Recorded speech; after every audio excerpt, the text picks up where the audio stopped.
अस्सलामुअलैकुम वरहमतुल्लाहि वबरकातुहू। बिस्मिल्लाहिर्रहमानिर्रहीम।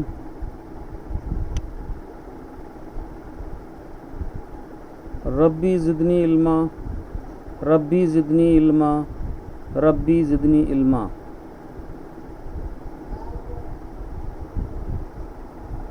अभी फ़िलहाल में जो अपना चैप्टर शुरू है बरके सुकुनियात, उसी को हम कंटिन्यू करने वाले हैं। और आज का इसका जो है ये लेक्चर नंबर 5 जो है 8.05 ये हम देखेंगे। तो आज हम इस लेक्चर में देखने वाले हैं units of potential energy, concept of potential, relation between electric field and electric potential, zero potential and electric potential due to a point charge.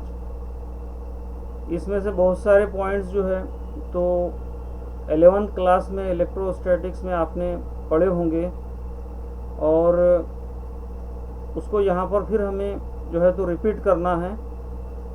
तो सबसे पहले हम देखेंगे यूनिट ऑफ पोटेंशियल एनर्जी। यानी पोटेंशियल एनर्जी जो है तवानाई बिल कवा जिसे कहा जाता है, इसकी इकाई क्या होंगी, एसआई इकाई इसकी क्या होंगी, ये हमें देखना है।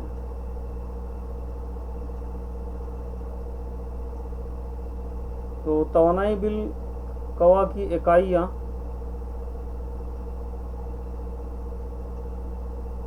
पोटेंशियल एनर्जी को हम जूल में मेज़र कर सकते, या फिर इलेक्ट्रॉन वोल्ट में मेज़र कर सकते, और इसके अलावा भी इसकी बहुत सारी जो है तो इकाइयाँ हैं। तो जूल में इसे कैसे मेज़र किया जाता है और उसका मीनिंग क्या है, उसका कॉन्सेप्ट क्या है, वो हमको यहाँ पर समझना है। एक जूल मीन्स क्या होगा ये हमको देखना है।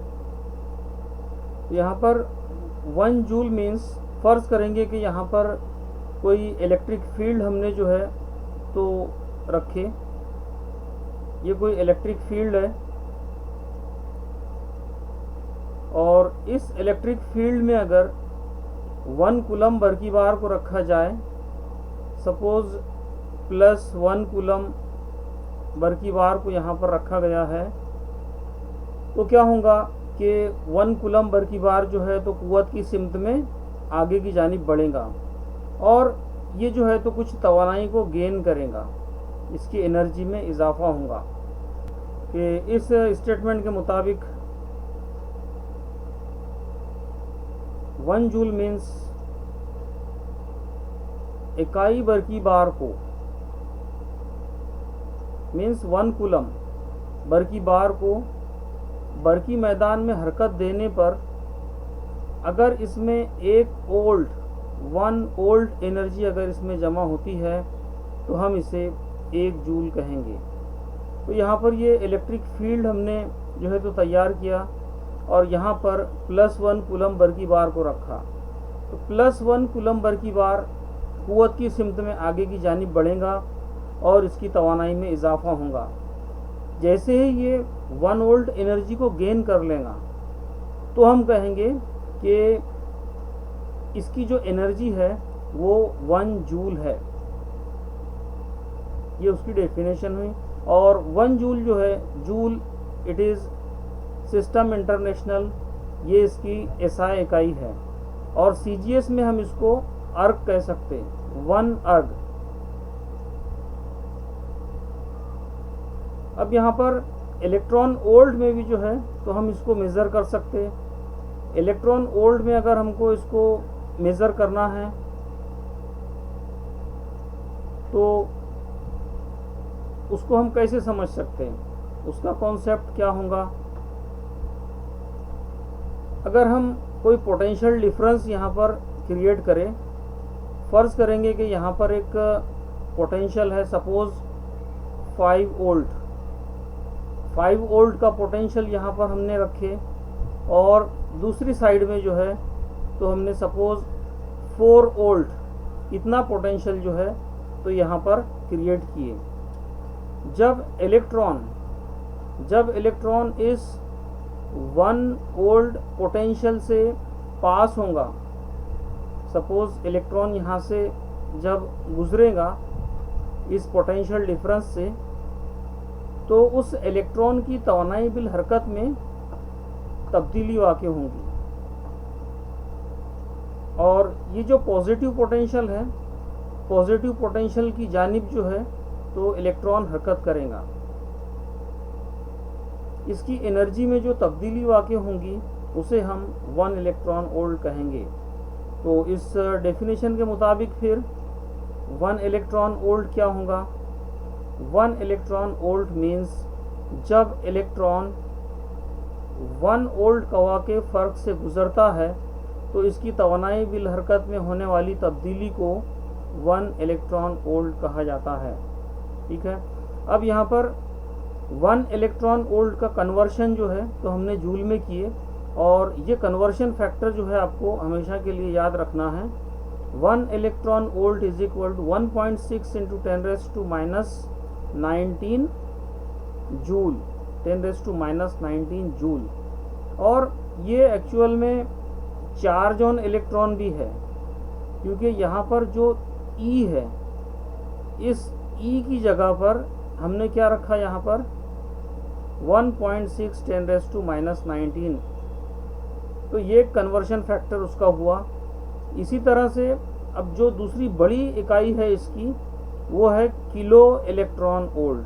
तो किलो के लिए हमेशा हम 10⁻³ का यूज़ करते, 10⁻³ क्योंकि आपको मालूम है कि 1 kg इज इक्वल टू 10⁻³ ग्राम। तो जहाँ पर भी k रहेगा वहाँ पर 10⁻³ तो जब 10⁻⁻19 को हम 10⁻³ से मल्टीप्लाई करेंगे तो हमको मिलेगा 10⁻⁻16, तो यहाँ पर 10⁻16 हासिल होगा। इसी तरह से मिली इलेक्ट्रॉन वोल्ट, ये छोटी इकाई है, मिली जो है ये 10⁻³ को कहा जाता है। जब भी मिली आए तो वहाँ पर हमको 10⁻³ आमतौर से लेना है। तो अब जो पहला एक्सप्रेशन है हमारा 1 इलेक्ट्रॉन वोल्ट, तो 1 इलेक्ट्रॉन वोल्ट में हम इसको मल्टीप्लाई कर देंगे, इस एक्सप्रेशन को कितने से मल्टीप्लाई करेंगे 10⁻³ से, क्योंकि इसको मिली में कन्वर्ट करना है।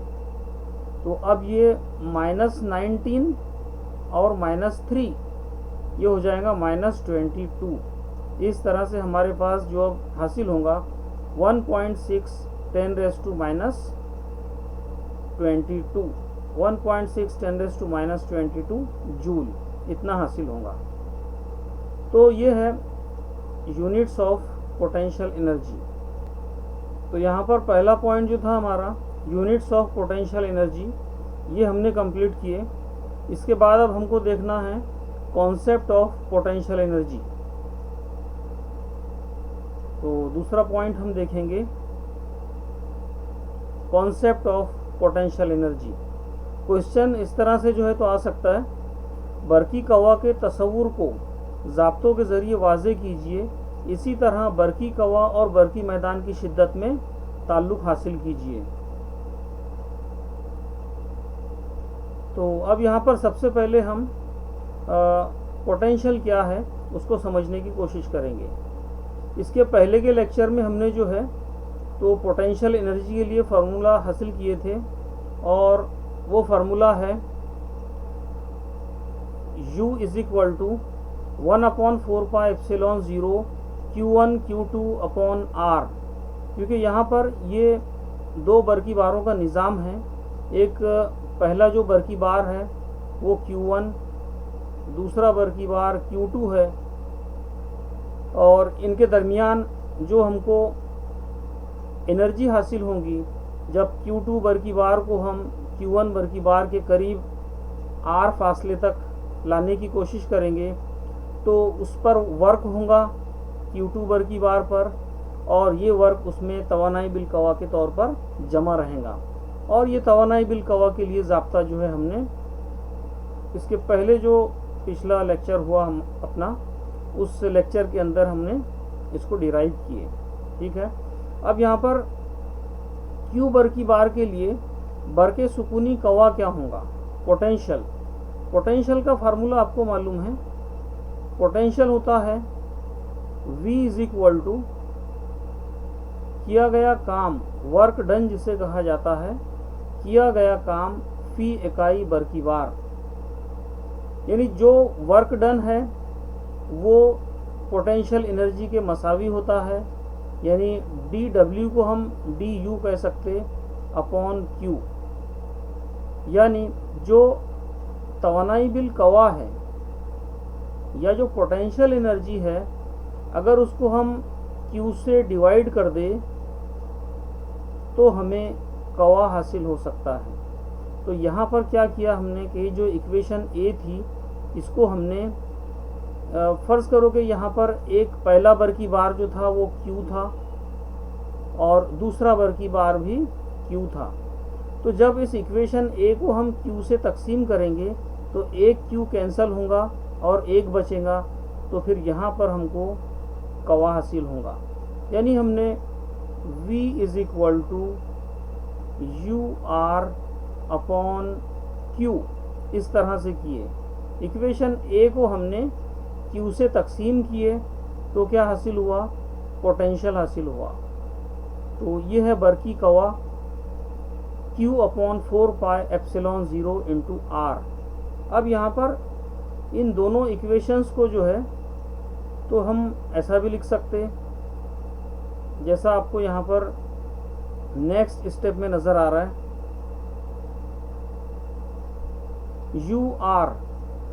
UR is equal to, it is the potential energy. Potential energy is equal to, अगर हम इसमें से किसी एक बरकी बार को छोड़ दें, फर्ज करेंगे हम कि ये जो इक्वेशन A है इसमें से हम किसी एक बरकी बार को अगर छोड़ दें थोड़ी देर के लिए, तो बाकी जो फैक्टर हमारे पास बचेगा, ये जो फैक्टर बचेगा इक्वेशन B के मुताबिक ये V को ज़ाहिर करता है, क्योंकि उसमें एक ही बरकी बार आया और नसब नुमा में R है, और ये जो ब्रैकेट है ये तो कांस्टेंट है, ये तो सेम रहेगा 1/4 पाई एप्सिलॉन 0। तो ये जो सर्कल किया मैंने, ये पार्ट क्या है? ये है VR। तो उसकी जगह पर हम लिख देंगे UR is equal to VR। ये सर्कल की जगह पर हम लिख सकते VR। अब उसके मल्टीप्लिकेशन में क्या है और अभी बचा हुआ है यहाँ पर Q2, तो ये Q2 हम एज इट इज़ लिख देंगे। ठीक है, तो ये पहला पार्ट जो है इसका हमको हासिल होगा UR is equal to V into Q2। इसी तरह से अगर हम Q1 को इससे अलग निकाल ले तो बाकी का जो हिस्सा बचेगा उसके साथ Q2 आएगा और वो फिर से VR रहेगा। तो दूसरा जो पार्ट अपना रहेगा UR इज इक्वल टू, अब हमने Q1 को अलग निकाल लिया और Q2 इस सर्कल के अंदर है, ऐसा हम समझेंगे, तो VR इंटू Q1। तो यहाँ पर देख सकते हैं आप लोग कि ये दोनों फैक्टर जो है तो UR की कीमतें हैं, इसलिए दोनों को हमने एक दूसरे के सामने यहाँ पर रख दिए, इन दोनों को इक्वेट कर दिए। तो ये मसावात हमको कैसे हासिल हुई? ये मसावात इक्वेशन नंबर A और B इन दोनों के ज़रिए जो है तो हमने ये, आप कह सकते हैं कि ये तीसरी इक्वेशन जो है तो हमने हासिल किया। अब तीसरी इक्वेशन को हम वर्ड्स में कैसा लिख सकते हैं? What is UR? बरके सुकूनी तवानाई बिल कवा। ठीक है, और V क्या है? बरकी कवा है, और Q है बरकी बार। तो अब हमारे पास तवानाई बिल कवा के लिए जो फार्मूला हासिल हुआ, potential energy U, potential energy, या आप कह सकते हैं इसको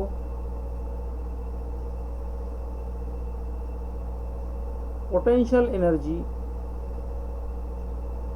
is equal to potential means V into Q into Q।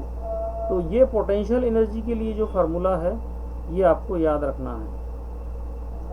Potential energy is equal to V into Q।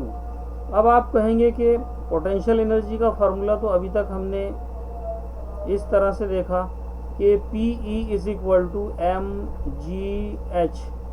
10वीं क्लास में फार्मूला आपने पढ़ा होगा, PE is equal to mgh। लेकिन ये जो है ये मैकेनिक्स में होगा, यानी जब किसी ज़र्रे को या किसी शय को h बुलंदी पर ऊपर की जानिब उठाया जाता है तो उसके अंदर जो पोटेंशियल एनर्जी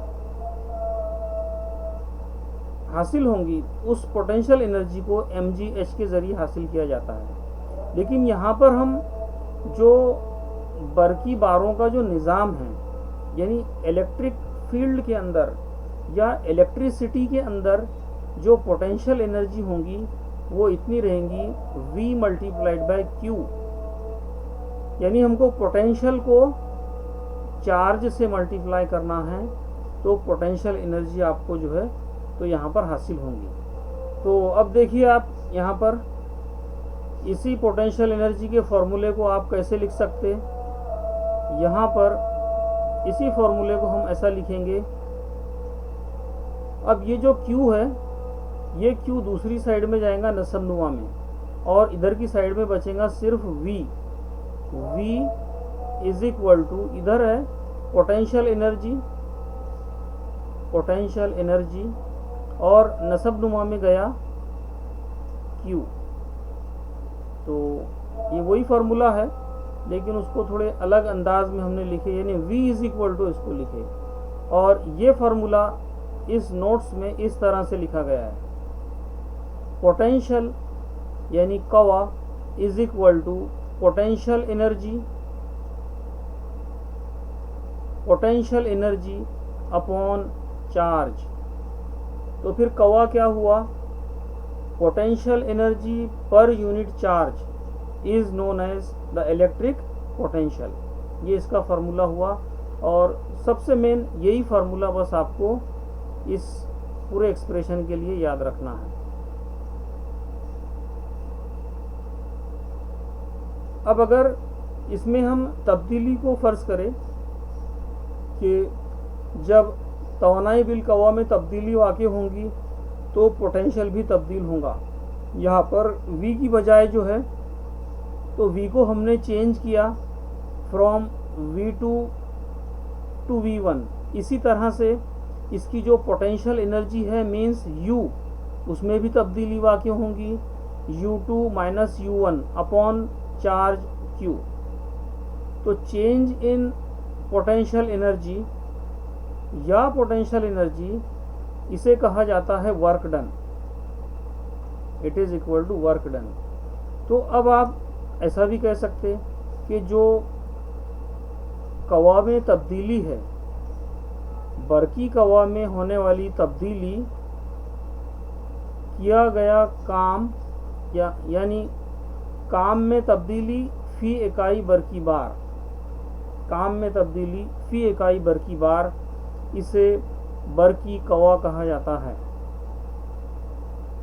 तो ये अलग अलग तरह से जो है तो हम ये फार्मूलों को रिप्रेजेंट कर सकते हैं। यहाँ पर आपको सबसे ख़ास चीज़ पूरे एक्सप्रेशन के अंदर जो याद रखना है वो बस एक ही फार्मूला है और वो है potential energy is equal to potential into charge. बस इतना फार्मूला आपको याद रखना है। आप चाहे तो इसी फार्मूले को ऐसा भी याद रख सकते, V is equal to potential energy upon charge. दोनों भी सेम है, कोई फ़र्क नहीं है दोनों में। इसके बाद जो नेक्स्ट टॉपिक है हमारा इस चैप्टर में, यहाँ पर अभी हमने देखा कॉन्सेप्ट ऑफ पोटेंशियल।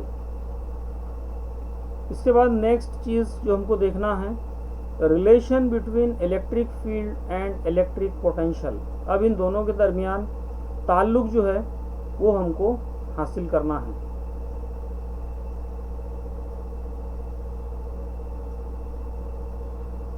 बरकी मैदान और बरकी कवा में ताल्लुक। इलेक्ट्रिक फील्ड इंटेंसिटी को ई से जाहिर किया जाता है और बरकी कवा को वी से जाहिर किया जाता है। अब दोनों में क्या रिलेशन है ये हमको यहाँ पर देखना है और ये रिलेशन भी आपको याद रखना है। ये बेसिक कॉन्सेप्ट है, इसके लिए इसके बाद आगे जो है तो जो एक्सप्रेशन हम डिराइव करेंगे वहाँ पर इसकी ज़रूरत पड़ेगी, उसके लिए इसको आपको समझना है। तो इसके पहले भी हम देख चुके कि अगर एक पॉजिटिव चार्ज लिया जाए प्लस क्यू, फर्ज करेंगे कि यहाँ पर कोई एक प्लस चार्ज लिया गया है और दूसरा कोई चार्ज यहाँ पर लिया गया है Q0, और जब हम इस Q0 बरकी बार को इस Q के करीब लाएंगे तो क्या होगा, वर्क होगा। और दोनों मुस्बत बरकी बार होने की वजह से इनके दरमियान कुव्वते दिफा पाई जाएंगी, ये इसको रिपेल करेगा। लेकिन उस रिपल्सिव फोर्स के खिलाफ जाकर हमको उस Q0 बरकी बार को लाना है इस Q बरकी बार के करीब किसी नुक्ते पर। फर्ज करेंगे कि ये इसका बरकी मैदान है और इस नुक्ते पर उसको लाना है यहाँ पर। तो लाने के लिए काम होगा, फर्ज करेंगे कि जो काम हुआ वो dW है और जो हटाव हुआ यानी इस बरकी बार से तो यहाँ तक का जो हटाव रहेगा उसे हम dx से जाहिर करेंगे। ठीक है, dx से जाहिर करेंगे। इस डायग्राम के अंदर आप समझ सकते हैं यहाँ पर प्लस Q बरकी बार है जो कि नुक्ता ऊपर रखा गया है और दूसरा कोई एक बरकी बार है जो कि M नुक्ते पर रखा गया है, जिसे हम इकाई बरकी बार कह सकते हैं। तो इकाई मुस्बत बरकी बार को प्लस Q बरकी बार के करीब ले जाना है। फिलहाल में इन दोनों का दरमियानी फासला जो है वो कितना है, x फासला है। इनके दरमियान जो फासला है वो x है। हम इसको इस इकाई बरकी बार को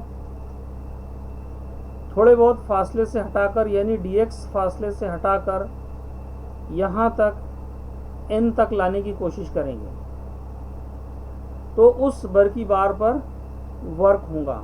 वो वर्क हम इस ज़ाब्ते के ज़रिए दे सकते हैं, काम बराबर कुव्वत ज़रब हटाव, ये फार्मूला आपको मालूम है।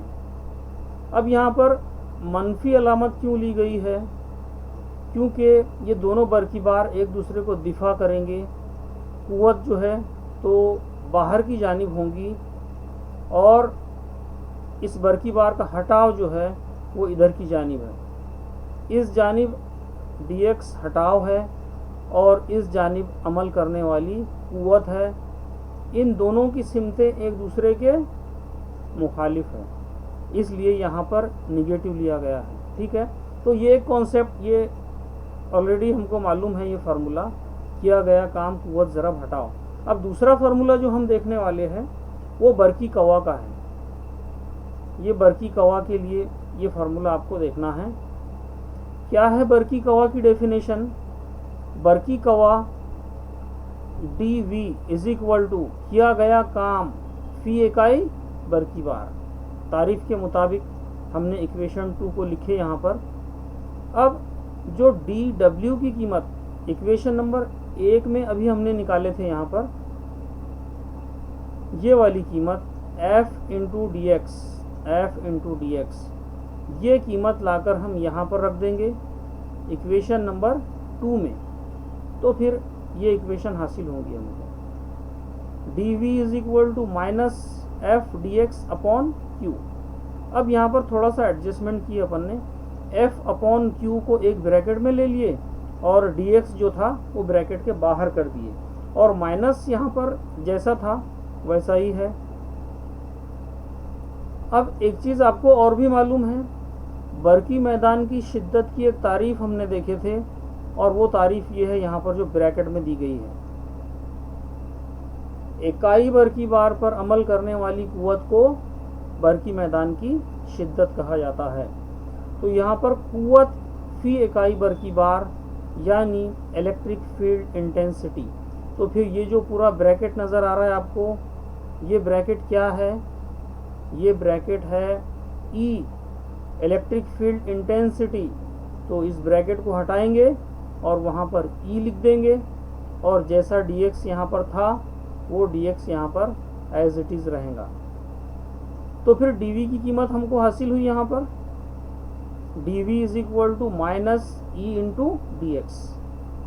अब आप ये dx को दूसरी साइड में ले जा सकते और ये इसके नसब नुमा में जाएगा, तो ये वाली इक्वेशन हमको हासिल होंगी जो आपको यहाँ पर नज़र आ रही है।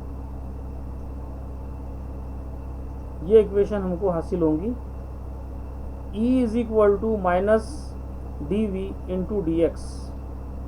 अब यहाँ पर ये जो इक्वेशन है, ये इक्वेशन ही रिलेशन है electric field intensity and electric potential के दरमियान।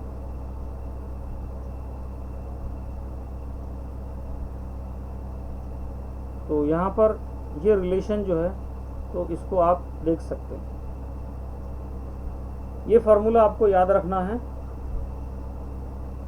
E is equal to minus d V by d x. इसको हम वर्ड्स में कैसे बयान कर सकते हैं? यहाँ पर आपको स्टेटमेंट दिखेगा। इस स्टेटमेंट के मुताबिक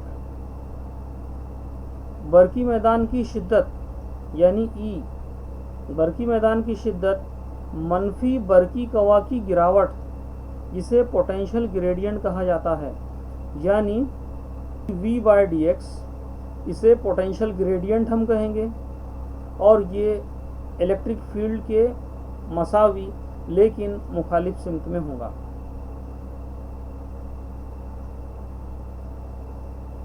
तो इसमें आपको क्या याद रखना है? इस पूरे एक्सप्रेशन के लिए आपको सिर्फ एक ही चीज़ याद रखना है इसमें, कि जो रिलेशन है electric field intensity is equal to minus d V by d x होता है। बस ये रिलेशन आपको यहाँ पर याद रखना है। और इसका जो डेरिवेशन है, ये जो पूरा डेरिवेशन जो यहाँ पर आपको नज़र आ रहा है, ये बिल्कुल आसान अंदाज में है। अगर यही आप आपके टेक्स्ट बुक में देखेंगे तो इट इज़ क्वाइट कंफ्यूजिंग। ये यहाँ पर मैं आपको दिखा रहा हूँ आपके टेक्स्ट बुक में।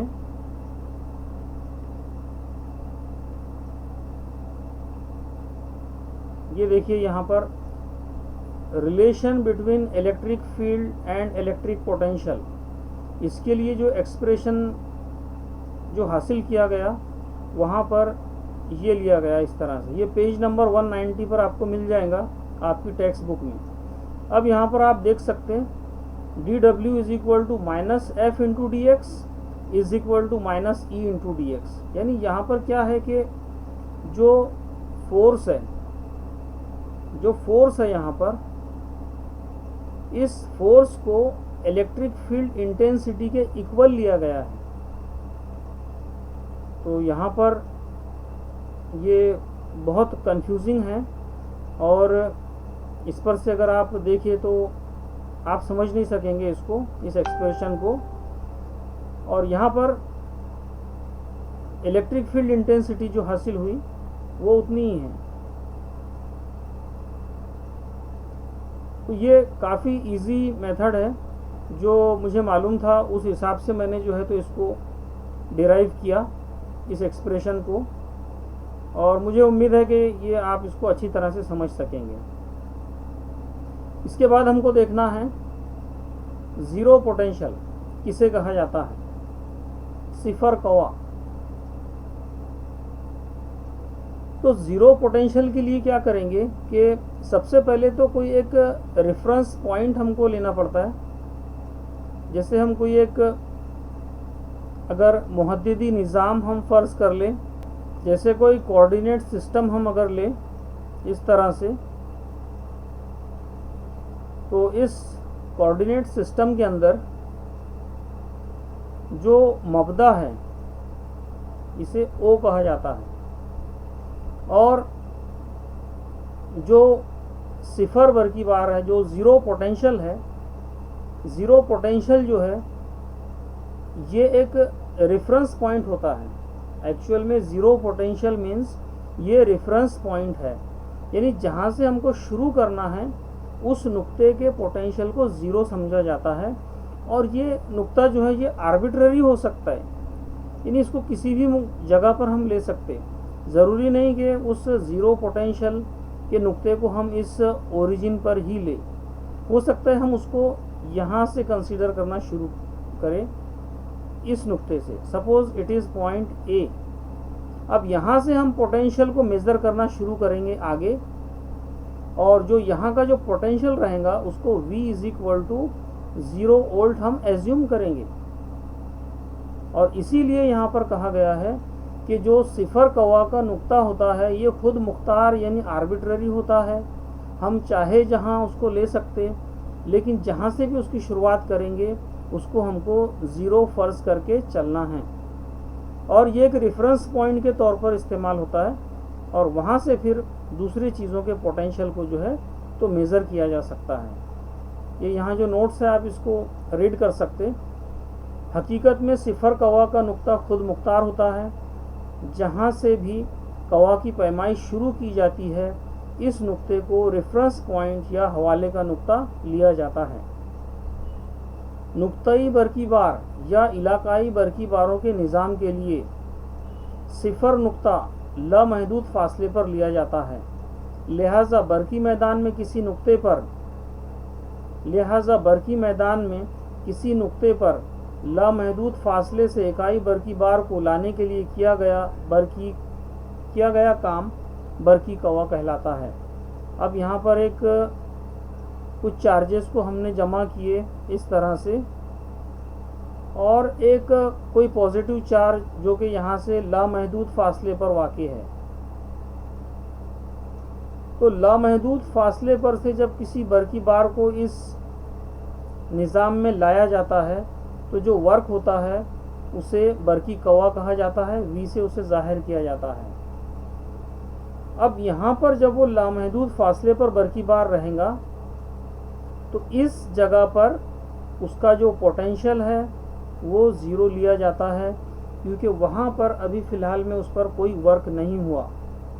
वो लामहदूद फासले पर वाक़ई है, उस पर कोई वर्क नहीं हुआ, इसलिए हम कह सकते कि उसमें कोई एनर्जी भी जमा नहीं होगी, इसलिए उसका जो पोटेंशियल है उस इनफाइनाइट डिस्टेंस पर वो कितना रहेगा, ज़ीरो पोटेंशियल रहेगा।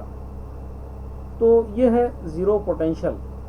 अब हमने जो है तो ये तीसरा पॉइंट यहाँ पर अभी देखा, relation between electric field and electric potential. उसके बाद जो है तो हमने ज़ीरो पोटेंशियल किसे कहा जाता है ये भी हमने देखा। उसके बाद जो आखिरी पॉइंट हमें इस लेक्चर के अंदर समझना है और एक एक्सप्रेशन जो है तो हमको डिराइव करना है, वो है electric potential due to a point charge. एक जो है तो नुक्ताई बरकी बार हमको लेना है और उसकी वजह से इलेक्ट्रिक पोटेंशियल कितना डेवलप होता है, कितना पैदा होता है, उसके लिए हमको फार्मूला डिराइव करना है।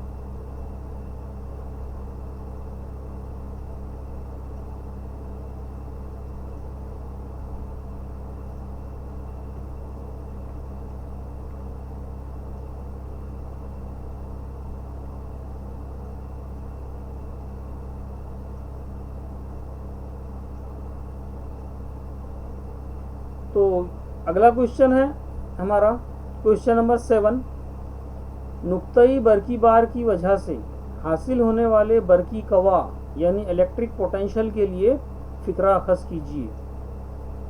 अब यहाँ पर ये जो डायग्राम आपको नज़र आ रही है, इस डायग्राम के अंदर हमने एक नुक्ता O पर जो है तो एक प्लस क्यू बर की बार लिया, और यहाँ पर नुक्ता M पर कोई एक इकाई बर की बार है जिसे +1 कूलम आप कह सकते। और अब इस +1 कूलम बर की बार और प्लस क्यू बर की बार, इनके दरमियान फासला कितना हुआ, x फासला है इनके दरमियान। हमें इस +1 बर की बार को हरकत देकर इस जानिब नुक्ता A तक लाना है। जब नुक्ता A तक बर की बार आएगा तब फासला रह जाएगा सिर्फ स्मॉल r, और बर की बार को जब हरकत दी जाती है किसी दूसरे बर की बार की जानिब तो क्या होता है, उस बर की बार पर वर्क होता है, और वो वर्क उसमें तवानाई बिलकवा के तौर पर जमा रहता है। वो हमें मालूम करना है, और उसके ज़रिए फिर उसमें कितना पोटेंशियल पैदा होगा उसके लिए फार्मूला हमको अखज़ करना है।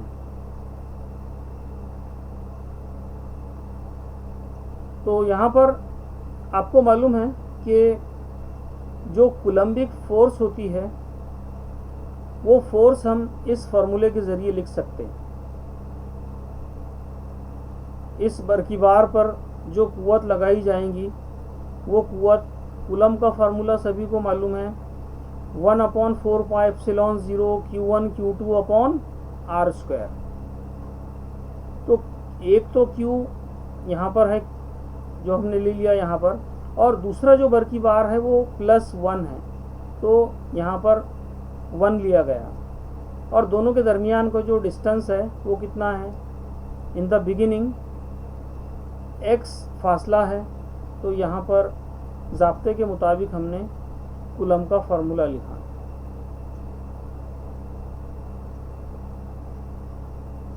वर्क कितना होगा, इस बर की बार पर जो वर्क होगा वो वर्क हम लिख सकते हैं इस फार्मूले के ज़रिए, काम बराबर कुव्वत ज़रब हटाओ -F × dx, और आपको मालूम है मनफी अलामत क्या ज़ाहिर करती है, F और dx दोनों एक दूसरे की मुखालिफ सिमतों में हैं, इसलिए यहाँ पर निगेटिव लिया गया है।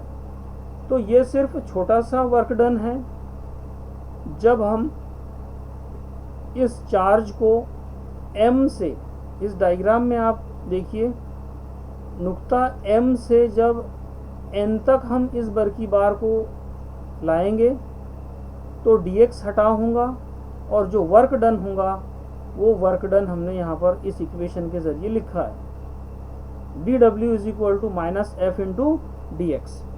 लेकिन टोटल वर्क मालूम करना है जबकि इस चार्ज को नुक्ता A तक ला लिया जाए, तब टोटल वर्क कितना होगा।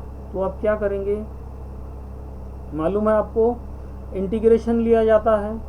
अब ये जो एक्सप्रेशन आपको नज़र आ रहा है यहाँ पर, इस एक्सप्रेशन का हम इंटीग्रेशन लेंगे, ठीक है। इंटीग्रेशन कहाँ से कहाँ तक लेंगे, इंटीग्रेशन लेंगे फ्रॉम इन्फिनिटी टू r, क्योंकि लामहदूद फासले से जब किसी बर की बार को बर की मैदान में किसी नुक्ता A पर लाया जाएगा तो उसके ज़रिए जो काम होगा वो हमें मालूम करना है। फ्रॉम इन्फिनिटी टू r दोनों जानिब की इंटीग्रेशन हमने ले लिए यहाँ पर। अब यहाँ पर f की कीमत हमको रखना है, f की कीमत हम यहाँ पर रख देंगे। ये जो आपको नज़र आ रहा है ये बॉक्स के अंदर, ये f की कीमत है जो कूलम के फार्मूले के मुताबिक हमने यहाँ पर रखे, 1/4πε0 Q/x² × dx। अब ये जो है डेफिनेट इंटीग्रल है क्योंकि इसकी लिमिट्स दी गई है। इसकी लोअर लिमिट है इन्फिनिटी एंड अपर लिमिट है r। अपर लिमिट क्या है इसकी, r है। जो भी मुस्तकिल होता है, कांस्टेंट होता है, वो इंटीग्रेशन के बाहर जाता है। तो अब आप बता सकते हैं कि यहाँ पर कांस्टेंट क्या है। मैंने इसके पहले आपको बताया था कि कांस्टेंट को कैसे पहचानेंगे हम। डी के साथ में जो होता है उसे वेरिएबल कहा जाता है। तो यहाँ पर वेरिएबल x है और x को छोड़कर जो भी रहेगा वो कांस्टेंट कहलाएगा। x and the function of x is a variable. Excluding these, all the terms will be constant, and that all the constant terms will be taken out of the integral. तो ये constant फिर क्या क्या है, सिवाय x के सब कुछ कांस्टेंट है। तो यहाँ पर 1/x² बचेगा, dx बचेगा, बाकी पूरा ब्रैकेट जो है वो इंटीग्रेशन के बाहर हो जाएगा। अब देखिए आप यहाँ पर हमको इंटीग्रेशन किसकी लेना है, हमको इंटीग्रेशन लेना है 1/x² की विथ रिस्पेक्ट टू x की मुनासिबत से 1/x² का इंटीग्रेशन। या तो आप इसको एज इट इज़ याद रखिए कि integration of 1/x² dx is equal to -1/x। या तो आप इसको याद रखिए या फिर फार्मूले के ज़रिए इसे कैसे मालूम किया जाता है, ये इसके पहले भी मैंने आपको बताया था। फिर से आप एक मरतबा इसको देखिए कि फार्मूले के ज़रिए इसको कैसे हम मालूम कर सकेंगे। अब जो हमारे पास स्टैंडर्ड फार्मूला है इंटीग्रेशन का, वो फार्मूला इस तरह से है, x⁻n dx is equal to, यानी हमको x⁻n का इंटीग्रेशन मालूम करना है विथ रिस्पेक्ट टू x। तो क्या करेंगे, उसकी जो पावर है यानी कुव्वत, उसको 1 से बढ़ा देंगे n+1 और उसी पावर से उसको डिवाइड कर देंगे। इस फॉर्मूले को आप यहाँ पर अप्लाई करेंगे। कैसे अप्लाई करेंगे, यहाँ पर हमारे पास जो सिचुएशन है वो इस तरह से है, 1/x² dx it is equal to integration x² को अगर हम ऊपर ले जाए तो क्या होगा, x⁻² इंटू dx। अब n की जगह पर हमारे पास क्या है, -2 है, इसकी कुव्वत को 1 से बढ़ा देंगे और उसी से उसको तकसीम कर देंगे।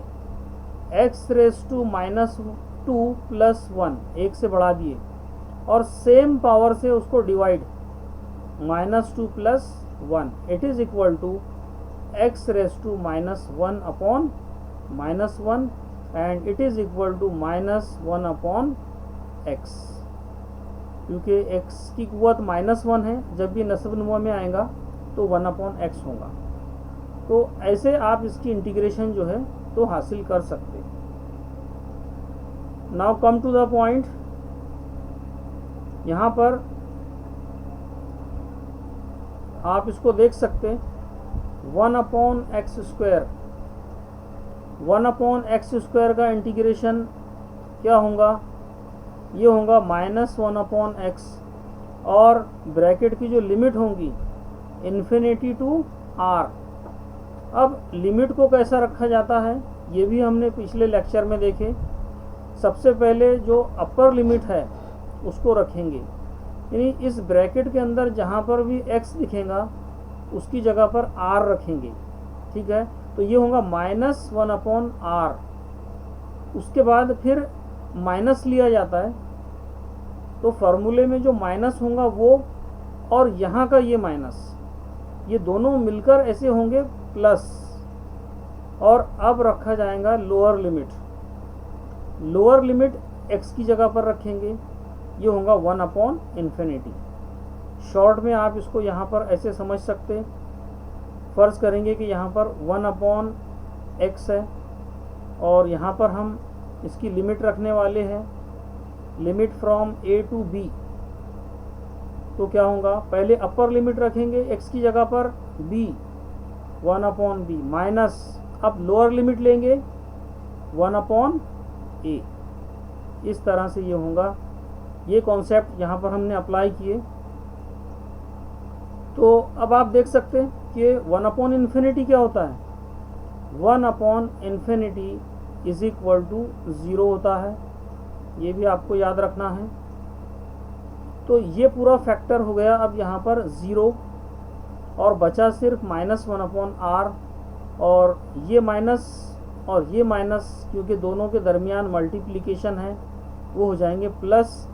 और जो वर्क हमको यहाँ पर अब हासिल होगा, ये वर्क रहेगा W is equal to Q/4πε0r।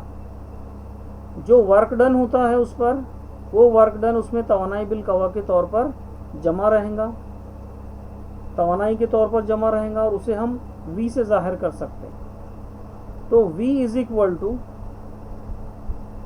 ये होगा उसका कवा, V is equal to W is equal to Q/4πε0 into R। यहाँ पर जो ग्राफ है, ये ग्राफ के ज़रिए भी जो है तो आप इसको समझ सकते हैं। एक्स एक्सिस पर जो है, तो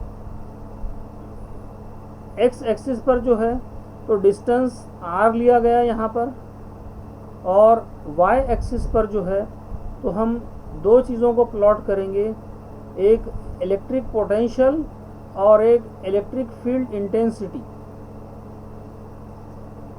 तो यहाँ पर जो डॉटेड कर्व आपको नज़र आ रही है, ये इलेक्ट्रिक पोटेंशियल के लिए है, यानी V के लिए, और जो कंटिन्यूअस कर्व नज़र आ रही है, ये इलेक्ट्रिक फील्ड इंटेंसिटी के लिए है। अब यहाँ पर जो इलेक्ट्रिक फील्ड इंटेंसिटी है, इलेक्ट्रिक फील्ड इंटेंसिटी आपको मालूम है E इज इक्वल टू, या E is proportional to Q1 Q2/r²। यानी आप कह सकते हैं कि E is proportional to 1/r²। ये रिलेशन इसके अंदर होगा। यहाँ पर ये जो नज़र आ रहा है आपको 1/r², और कंटिन्यूअस लाइन नज़र आ रही है, यानी ये इलेक्ट्रिक फील्ड के लिए है। तो electric field is proportional to 1/r²। What about the electric potential? Electric potential जो है, इसका फार्मूला यहाँ पर अभी जो हमने देखे, V is equal to Q/4πε0 into R। तो इस फार्मूले के ज़रिए हम कह सकते हैं कि जो इलेक्ट्रिक पोटेंशियल है V, it is proportional to Q/R। और आप इसको ऐसा भी कह सकते हैं कि V is proportional to 1/R। तो यहाँ पर डॉटेड लाइन से जो आपको नज़र आ रहा है, ये V के लिए कर्व है, और V जो है वो 1/R के बराह रास्त तनासुब में है। तो ये कर्व के ज़रिए आप कह सकते कि ये दोनों कर्व जो है, तो जब डिस्टेंस कम रहेगा तब V और E की कीमतें बहुत ज़्यादा होंगी, और जैसे जैसे डिस्टेंस आगे बढ़ेगा तो इलेक्ट्रिक फील्ड इंटेंसिटी और इलेक्ट्रिक पोटेंशियल दोनों में जो है तो भारी गिरावट हासिल होंगी। और इलेक्ट्रिक पोटेंशियल जो है ये इन्वर्स स्क्वायर लॉ को फॉलो करता है, क्योंकि यहाँ पर जो डिस्टेंस है उसका इन्वर्स है और उसका मुरब्बा भी लिया गया है, तो उसका इन्वर्स भी है और स्क्वायर भी है। इसलिए इलेक्ट्रिक फील्ड इंटेंसिटी जो है it follows the inverse square law, यानी इसमें रैपिड डिक्रीज होगा, इंतहाई तेज़ी से जो है तो इलेक्ट्रिक फील्ड में आप देख रहे हैं ये कर्व जो है तो इंतहाई तेज़ी से जो है तो ये नीचे की तरफ आएंगी with a very small change in the distance में बहुत कम तब्दीली करने पर इलेक्ट्रिक फील्ड इंटेंसिटी में इंतहाई ज़्यादा तब्दीली वाक़ई होंगी। इसे इन्वर्स स्क्वायर लॉ कहा जाता है। और इलेक्ट्रिक फील्ड इंटेंसिटी जो है वो इसे फॉलो करती है। अब ये कर्व जो एक्स एक्सिस है उसको कब टच करेंगी, when r is equal to infinity, यानी जब हम इनफाइनाइट डिस्टेंस पर जाएंगे यहाँ पर इस एक्सिस पर, तो वहाँ पर जाकर ये कर्व इसको टच करेंगी और वहाँ पर electric field intensity and electric potential zero होंगे। तो यहाँ पर आप जो स्टेटमेंट लिखा हुआ है उसको देख सकते हैं कि मुस्बत बर की बार मुस्बत कवा और मनफी बर की बार मनफी कवा पैदा करता है अगर r is equal to infinity हो, यानी इस एक्स महवर पर अगर हम लामहदूद फासले तक सफ़र करें तब v की कीमत ज़ीरो हासिल होंगी और इसी तरह e की कीमत भी जो है तो ज़ीरो हासिल होंगी। तो यहाँ पर